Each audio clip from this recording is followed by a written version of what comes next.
God, my hair's getting bad again. We made it to Friday. Welcome to Roam the Region, episode 31. Hi. Suzanne and I are here, and we're just talking about just things going on. And what's wrong with your hair? My hair's getting out of control again. Well, today I'm wearing my Connect Life t-shirt again. I didn't realize how many t-shirts I have of events and things going on. But the Connect Life bus is outside of our office. They are members of the chamber, and they are doing another blood drive. This is our fourth blood drive since March. So we have helped save over 100 lives, which is pretty amazing. Oh, that's fantastic. And they are here today until 3. And believe it or not, they actually still have some appointments left for this afternoon. So if you're interested, you can go to connectlifegiveblood.org or call 529-4270 just to get an appointment. They did say they will take some walk-ins too if they don't fill up. So stop by. It's right outside. The next date they're coming back is August 21st. So if you're interested, come on out. It's been great having them. They know what to do now. I put up the top, they pull right in. They're all set. And the bus is air conditioned too. So. Oh, nice.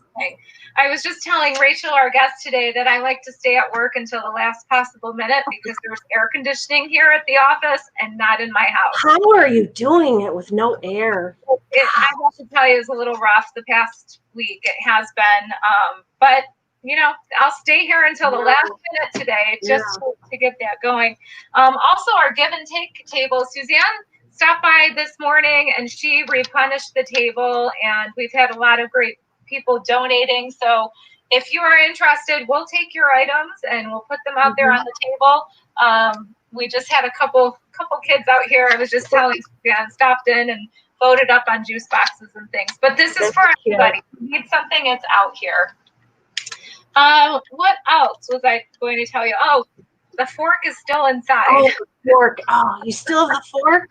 Still inside. Oh my gosh, your poor mom's probably driving you nuts. I know, she called right before this and I couldn't answer the phone. She's probably thinking, why is my daughter ignoring me? Oh no. But I did go this morning back to the doctor and ordering another CAT scan. Apparently you can't just get those, they have to be ordered. So hopefully I'll hear by the end of the day what's Jane stopped by yesterday to bring some stuff for the food table. Oh, thank you, Jane, if you're listening. But she's very concerned about the fork too. She was asking. Everybody's asking about the fork. Actually, there's Jane. Jane is watching. Oh, okay.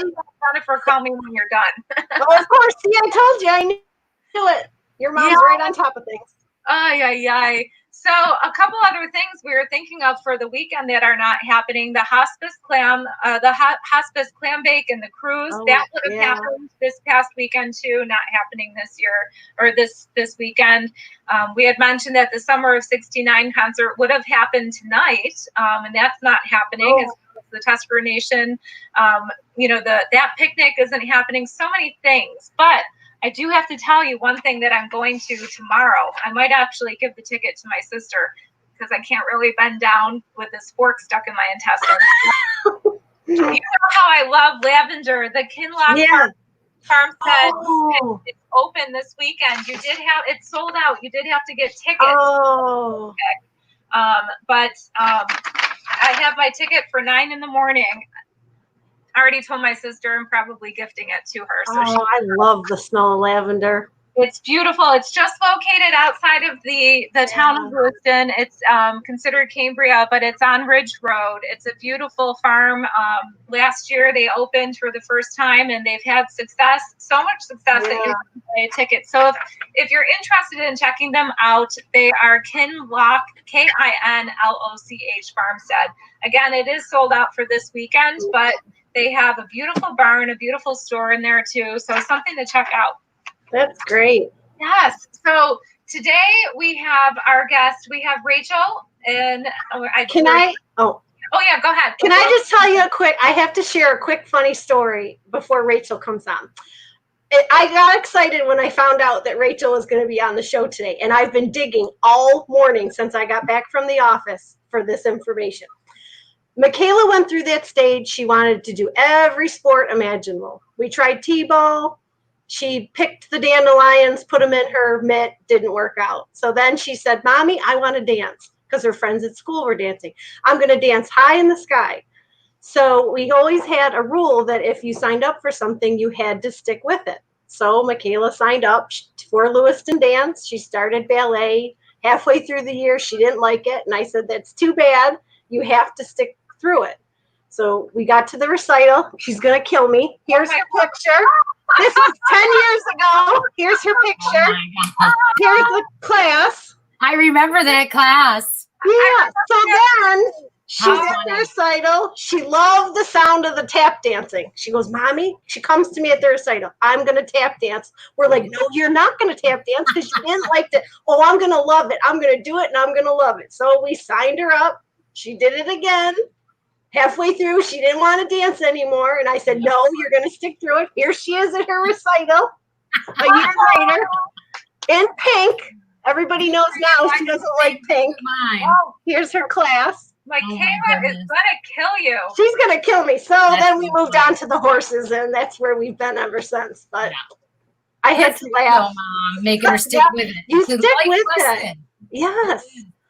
It is. Well, Rachel, thank you for joining us today. Thanks for having me. Is the owner of Lewiston Dance and Grand Island Dance. And, you know, she has had to be creative and figure out new ways to create programs and continue programs throughout since beginning of March. So tell us a little bit how you were able to navigate and what you did for your dancers, you know, the past couple months. Well, the day that this all came down, especially in Lewiston, we were supposed to have picture day, and it was going to be on Sunday, March, I don't know, it was 15th.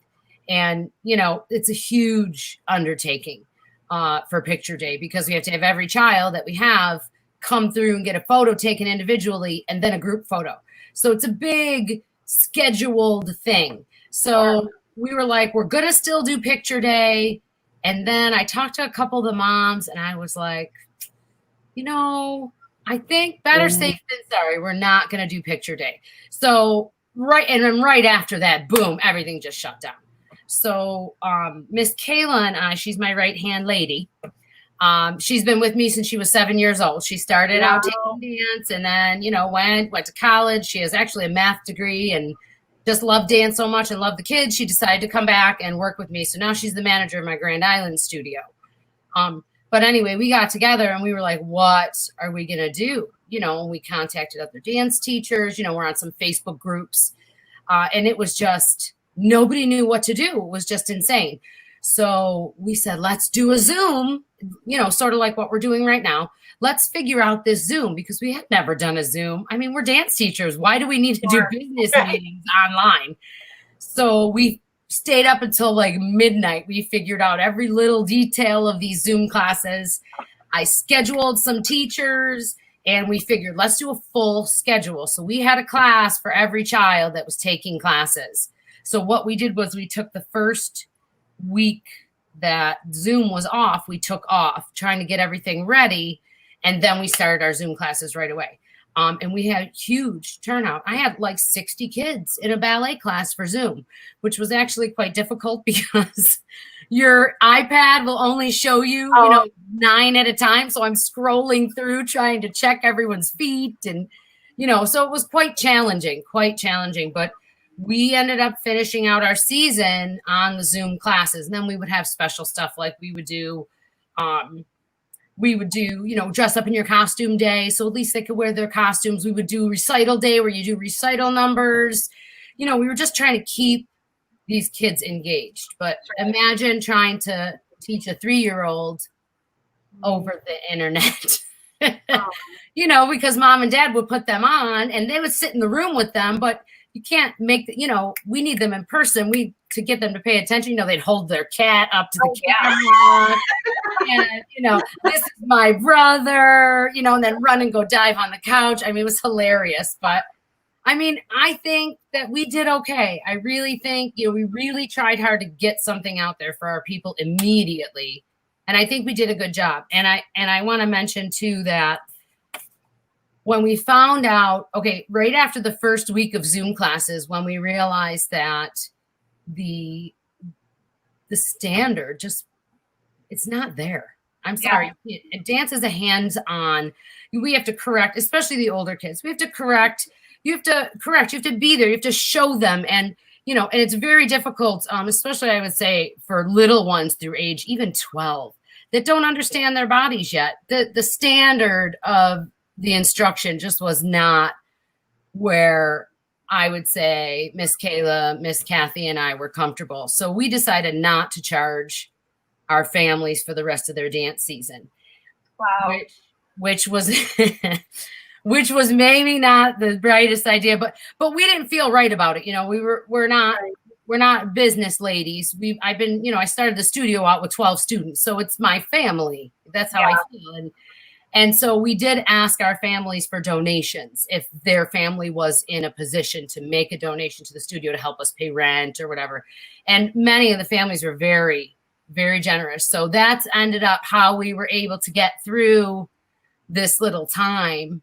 So far was the generosity of our own dance families, which I can't thank them enough. It was amazing. Like we were amazed. We really were. We were like, people love us. Yay.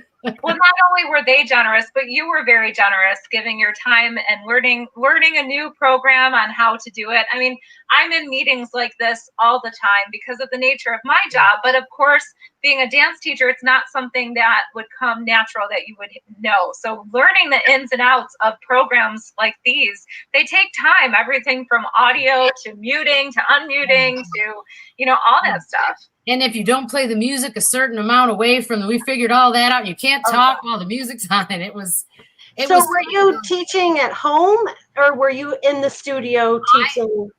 I personally started teaching at home. Okay. And then I went back to the studio to teach the classes that I taught. My other teachers stayed home the entire time and taught from home. Okay.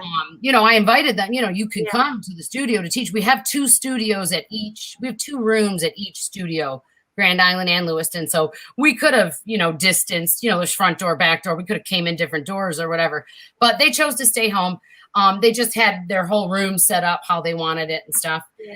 I'll tell you what, though, teaching those classes was the most exhausting thing that ever happened. We would laugh so hard and we go, is it only us? That it's so hard. And we would go on the Facebook pages and it would show teachers just falling onto beds and falling. I guess it was just for everyone. It was just because in order to keep someone's attention, when you're in person, it's much easier. When you're on something like this, like you're capering around like a clown. It was crazy. Oh yeah. But it was quite the experience. I'm glad I had it. Yes, because you have to report that. Yeah. You can. Absolutely. Tell us a little bit about your summer program, because I know parents are probably anxious to get some of their children out of the house or active. And I know that is starting as soon as next week in Grand Island and the week after in Lewiston. So tell us what that program looks like and what you've done to make sure it's safe for students and teachers to come back. Right. So, and it was a little difficult, but you guys helped a lot with that by compiling all of the stuff and sending it to us, because there was many differing opinions on what is allowed and what is not allowed, even on the New York State site. Some of those, it says one thing here and something else there. So between you guys and us calling, we were able to find out what the real rules were for summer camp and to have classes. So what we're going to do is in the Lewiston and the Grand Island studios, what we do is 4 sessions. So we do a toddler for 1 hour. We do grades K through 2nd, grades 3rd through 5th, and then a middle school. So those are the 4 different sessions. The toddlers come in for an hour. Everyone else comes in for 2 hours. What we do is we work on different types of dance every day. Ballet, tap, jazz, acro, lyrical, Zumba, stretching, everything. They do a craft that has something to do with dance, and then they have a snack. So, and then of course, the new rules. So the teachers are going to wear masks, all the teachers. And actually, we're only having 1 teacher. We're only accepting 10 students per session. Through the New York State rules, we're allowed to do 15. But we were like, for this first thing, let's keep it really controllable. Let's go a little below what we're allowed and only take 10 kids.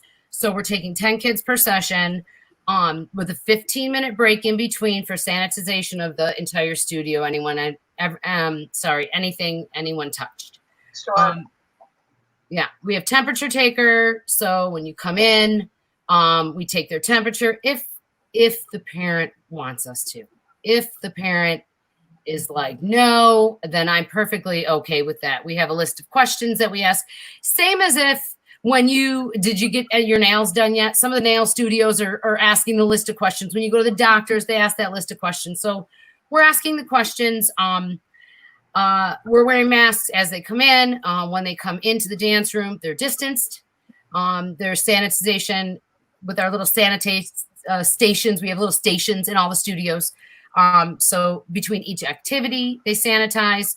There'll be no use of like bars, props, anything like that we normally use, especially for the little ones. We're not using any of that stuff. And we actually threw out all our old ones just because you don't want them touching the same spot and the same things. Yeah. So, all of that. And then plus the teachers wear the masks the entire time. And like I said, we're going to distance the kids. And then even for their craft, instead of sitting at the table, we have them all over the floor. They're going to be distanced all over. So, I think it'll be very safe. We're very aware of the situation. But they have to have some fun. These kids, they've had so much taken away. Yeah. It sounds like there's something back. Yeah, it sounds like you're doing everything you can to make a safe environment and make them feel comfortable. And, as a mother of 4, our children really need something to do right now. It's been a long few months. And I know my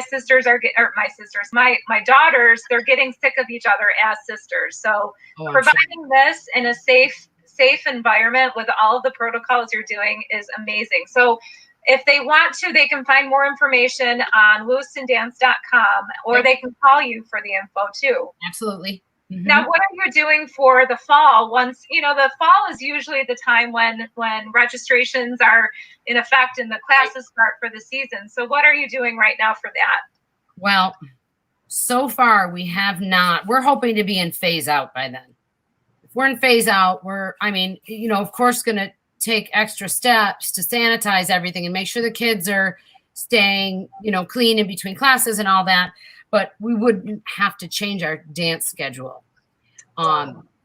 So if we're going to have to do a real sanitation in between each class, we're going to have to change our actual schedule. So we're holding off on that just to see. But other than that, we have our full registration is open. So all you have to do is go on our website, and it says fall, on the actual homepage, there's a list of directions, but all you have to do is click on class schedules. We have all of our class schedules up for next season already. So, and then I'm thinking that it's going to be very similar, even if we do have to put those time slots in between for cleaning, it's going to be very similar to what we have now, because we can do it with the 10-minute increments in between, because don't forget, we have 2 studios running, dance teacher in each, and then usually 2 people in the office, 1 or 2 people in the office to help those dance teachers to sanitize. So I think it will work out good. We do have kids registered for fall. So we do have hope is on the horizon. After being, I've been here for 26 years in Lewiston. I started in 1993, and we want to keep going. Yeah. Keep going, just like your daughter. We've seen a lot of kids over the years, and we want to see a lot more. So we want to try to keep things going. So we're trying everything. Well, we're glad that you are here. I know this past year, in September or October of last year, we were able to do a thriller dance. That was so fun. It was so cool. We hopefully that we can do something like that again this year. The Christmas walk, I know that the Lewiston Dance, all of the competition dancers do a beautiful dance, that weekend. Hopefully, fingers crossed, we are able to still do some of our planned activities for the fall. We're hoping, so we'll let you know as soon as they do. You guys do a great job of organizing everything. And, we're always so grateful to anytime the kids can get in front of people and perform. We're really, really grateful. And they love it. They love to perform. That's their thing, Yeah, well, definitely. We'll keep you in mind. So if anyone's interested, summer classes start at Grand Island Dance on Monday and at Lewiston Dance on the 20th. So get your children all registered and they'll have something to do in a safe environment. And Suzanne, Michaela is going to kill you. She's going to kill me. I love it. I knew I had a feeling as soon as you started talking, I had a feeling you dug one of those pictures out. I remember them pictures. Yeah. I remember those pictures. Show everybody one more time. And our old office, those were on your wall. They were in frames on your wall. They were on the wall behind her school pictures. Yes. I remember that. Oh my goodness, you're going to be in so much trouble, Suzanne. Now, thank you everyone for joining in. We hope that you can join us again on Tuesday. Hopefully by then I'll have an update on the fork that's stuck in my intestines. So, yes, Rachel, I swallowed the fork. I swallowed the fork. How do you swallow a whole fork? Not a week ago. The little prong of a plastic fork. Oh. It's in my intestines just rolling around in there right now. So feel it? Should have come out by now, has not. It might have though, and you just didn't find it. Oh no, it's in there. I can feel it. Oh, I can feel it. Yeah. I told the doctor today, or the physician's assistant today, I said, I can feel when it goes from one side to the other. And it feels, the best analogy I can give is being 9 months pregnant, having a pulled muscle, and having the foot of a darn baby stuck in your ribs. That's what it feels like. You better get that taken care of. We'll see. Hopefully, they call me by the end of today. They were going to order another CAT scan to see where it's located in there. But they did show me the CAT scan when they took it a week ago Friday. And it was very interesting to see that. They're like, there it is. They showed it to me. I'm like, oh, yeah. Wow, it's there. Was it sideways? It was like stuck in a CAT scan is different than an X-ray. So the visual that they sent, I don't know what exactly I was looking at, but they did. They're smarter than me, so they did. So by Tuesday, hopefully we'll have I'll have an update. But thanks everyone. Enjoy the weekend. Have a safe weekend.